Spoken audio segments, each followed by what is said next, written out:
Hi, dear friends, some words of Torah for Parshat Devarim. Our sages are often called sofrim, which literally means counters. Many of our rabbis dedicated their lives to carefully counting every letter and word and cantillation note of the Tanakh, as well as studying grammatical rules in order to ensure the text's integrity for all time.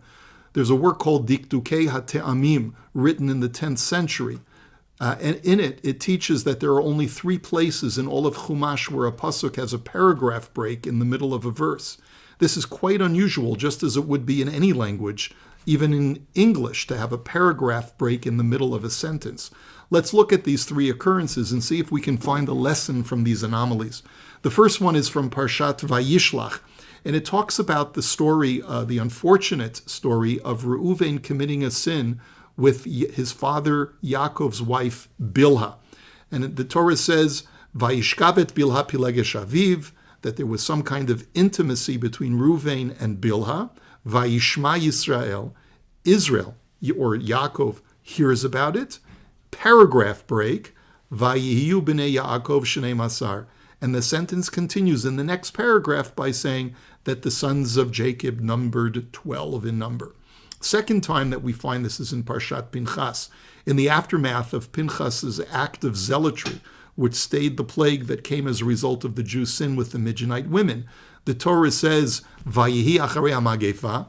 It was after the plague, mid-sentence, new paragraph, Vayomer Hashem el Moshe ve'el Elazar ben Aharon HaKohen lemor.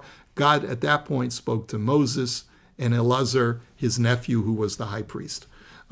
This was a precursor, of course, to the commandment to take a census of the people. The third happens in our Parsha, Parshat Devarim, in discussing the travels of the Jewish people that would eventually bring them to the plains of Moab in the Transjordan. So the Torah states that we passed by the territory of Esav, Hayoshavim Besir, which was near Seir, Me'ilatu Me'etzion Gaver, clearly identifying the geographical locations. At that point, a pause.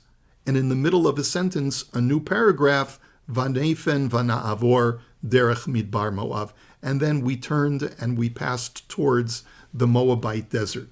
Okay? Now, why do these specific verses have paragraph breaks in them? It seems that they all share something in common. Each verse marks a significant paradigm shift and dramatic change in the narrative. In the first example from the book of Bereshit, the event of Reuven's sin with Yaakov's wife is the last event where our patriarchs, Avraham, Yitzchak, and Yaakov, were the main characters, where all the stories in Genesis revolved around these 3 men. But from this point forward, with this new paragraph break, the narrative of Genesis shifts to Yaakov's sons instead as the main characters. Yaakov himself, at this point, is relegated to being a secondary character, beginning with the very next narrative in the story, that of Joseph and his brothers. Second example, Parshat Pinchas. The plague marked the very last time that Jews would die in the desert. In fact, Chizkuni states that this was also the last time that Jews would ever die in the desert, period, including those who were destined to die because of the sin of the spies. This indicates that the stories of the generation of the desert were coming to an end, and that the rest of the book of Bamidbar, and starting with the book of Devarim, is preparing for our imminent entry into Eretz Yisrael. And finally, the last one in our Parsha, we read of the travels of the Jewish people through the desert. But we can divide those travels into 2 parts. The first 39 years were years of travel where we were not headed towards Eretz Yisrael directly, but rather making various circuitous journeys throughout the desert. But in the last year, the Jews' passage nearby Eilat and Etzion Gaver, next to the Edomite territory where Esav's family was, marked the very last stop that was not bringing them closer to entering the land.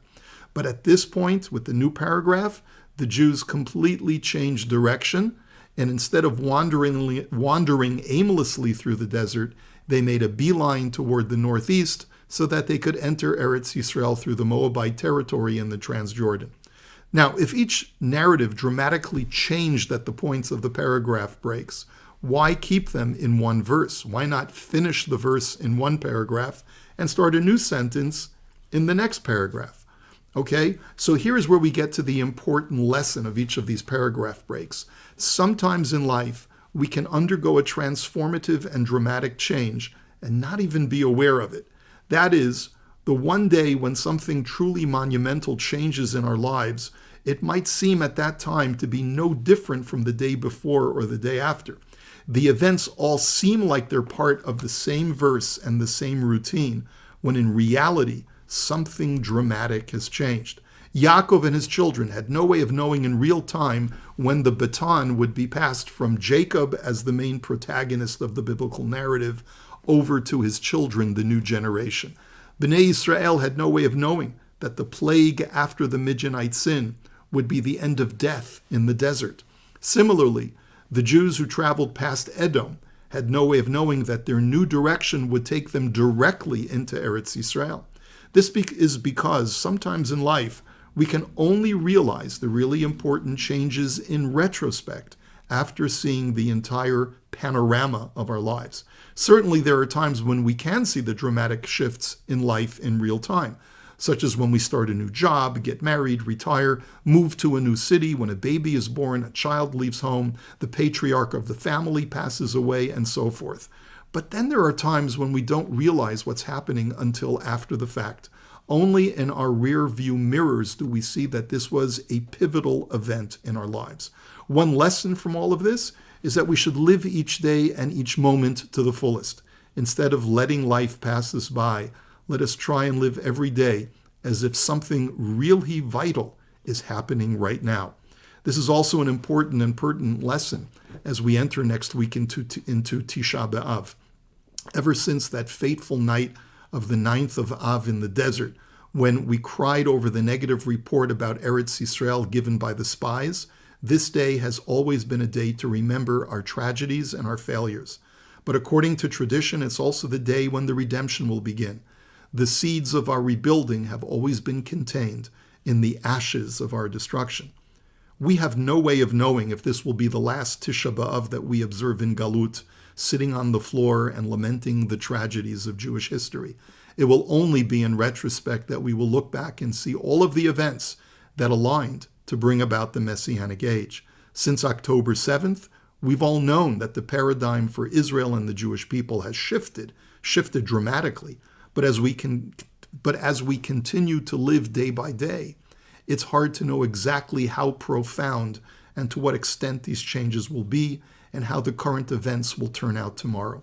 Certainly, we all have a role to play in trying to make this the last Tisha B'Av of mourning. There are so many indicators right now that the world is accelerating towards some kind of new world order. Obviously, no one has a crystal ball, but as we sit again on the floor this Tisha B'Av, let us remember that Teshuat Hashem keheref ayin, the salvation of God occurs in the blink of an eye. It may very well be that this is the moment of our paragraph break, even in mid-sentence. You know, there's a meme going around, a prayer of sorts, and it goes like this: last Simchas Torah was like Tisha B'Av. May this Tisha B'Av be like Simchas Torah. We have every reason to be optimistic that our years of crying and mourning are numbered, and that we will return to our glorious land soon to meet the Messiah. May we see it very speedily, dear friends. B'mheira b'yameinu, amen. Here's wishing you a beautiful Shabbos. Shabbat Shalom.